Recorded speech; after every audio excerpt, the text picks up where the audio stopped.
بسم اللہ الرحمن الرحیم۔ میں ہوں محمد اول رحمانی، آپ دیکھ رہے ہیں رحمانی وظیفہ۔ جنت میں فاصلہ صرف موت کا۔ پڑھنا کیا ہے؟ فرض نماز کے بعد آیت الکرسی۔ سیدنا ابو امامہ رضی اللہ عنہ بیان کرتے ہیں کہ میں نے رسول اللہ صلی اللہ علیہ وسلم کو یہ ارشاد فرماتے ہوئے سنا، جو شخص ہر فرض نماز کے بعد آیت الکرسی پڑھے اسے جنت میں داخل ہونے سے سوائے موت کے کوئی چیز نہیں روکتی۔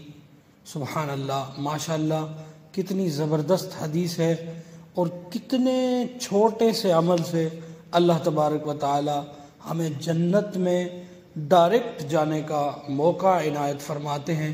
تو آپ بھی اس کا اہتمام کیجئے اور اس کو خوب سے خوب پھیلائیے۔ السلام علیکم ورحمۃ اللہ وبرکاتہ۔